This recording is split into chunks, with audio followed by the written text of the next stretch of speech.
One of the best things about working at Meta is that we have this platform called Workplace. If you don't know what Workplace is, it's basically Facebook but for work. People create groups for various projects, teams, and everything else, and just use it to post updates, design docs, and even memes.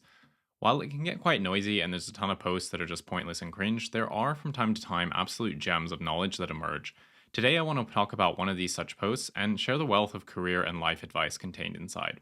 The author is Mark Rabkin, who, if you don't know, is not only an OG Facebook engineer, as a matter of fact, he actually joined in 2007, he's also the VP of VR at Meta. He recently announced his pending departure from the company, and I wanted to share one of his most influential and insightful posts. The post was originally about being successful at Meta, but honestly, the advice can be applied to life in general.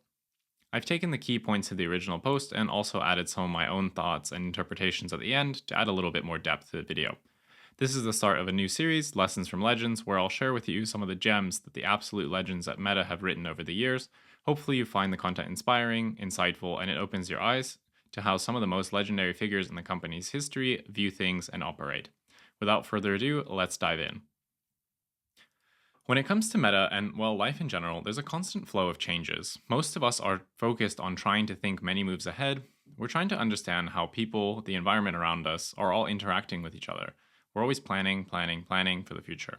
But let's face it, things are in a constant flux. The world is simply an ever changing landscape, and nothing ever stays the same forever. Things always seem to challenge our assumptions and ruin our plans. So, what is the normal response? Well, we can try to plan even further ahead. We can keep track of even more pieces and consider even more scenarios. But ultimately, you can't outplan the world, because if you do this, well, you're just playing the wrong game. You're approaching life like a game of chess, but in reality, you're actually playing alien chess. Now, what do I mean by alien chess? Let's understand the premise of the game. You're at a table with a chessboard. You're making moves and you're planning ahead with your strategy. But out of nowhere, an alien flies in on a spaceship. The alien snatches the board away and swaps in a new one where things are changed.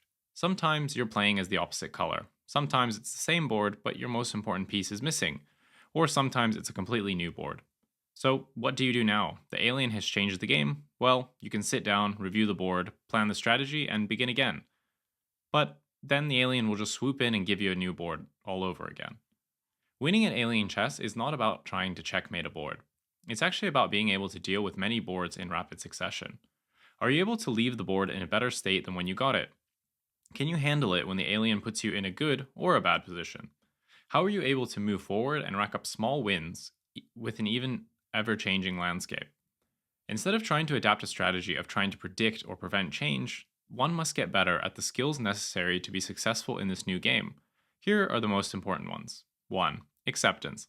Accept that the alien is here to stay. Understand the game and how it works. The alien will come around eventually and in perpetuity. Just accept that fact. The alien is not going anywhere. The second is being able to detect alien visits. Be able to recognize when the game you're playing has changed. Be aware enough of your surroundings and the world around you to know that things are different and they will not be the same as they used to.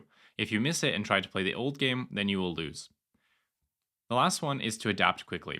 Once you've spotted that the game has changed, then quick reactions are priceless. But how do you get better at adapting? Well, you need to leverage the knowledge of those who have been in a similar board position as you are now. You need to learn to quickly identify which of your old ideas, conceptions, and assumptions are still valid, and learn to develop new ones for the ones that aren't.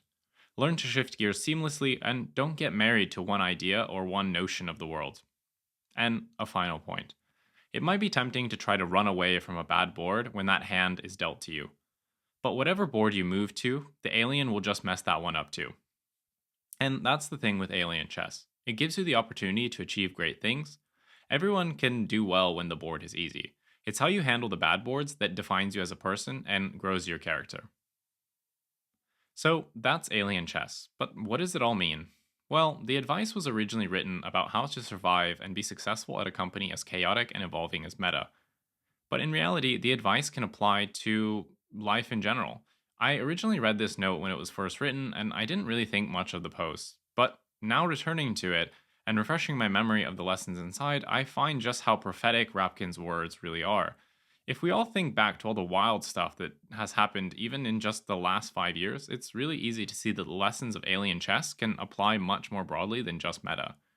I think with What sticks with me the most is the advice to realize that life will always hand us a new board.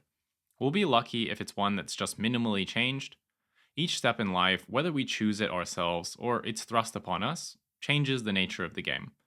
And it's really up to us to adapt to these changes to avoid being left behind. I think it's easy to get married to one particular worldview, whether it's realistic or something of nostalgia or fantasy. But the world is constantly changing, and our assumptions of how all the pieces fit together need to change with it. We can only cling on to our assumptions and understanding for so long. Eventually, events will change and force us to adapt. It's important to realize that what worked or what was true 10 years ago will no longer be valid. What held true for our parents and their grandparents will no longer apply. Of course, there is generational wisdom and norms which have withheld the test of time and are battle tested. But one must not become too attached to an understanding of the world which no longer exists. Be able to admit when what you thought you knew is wrong or outdated and just adapt to the new situation, or forever be left chasing shadows of something which has ceased to exist. Well, I think that's definitely enough philosophical ranting for one day. Thanks for making it to the end of the video, and I hope you enjoyed this first episode of Lessons from Legends. I'll be looking back at many more of these legendary posts in the future and sharing some more lessons with you hopefully soon. If you enjoyed the video, why not leave it a like and a comment about what you took from it, subscribe if you haven't already, and as always, I will see you in the next video. Bye.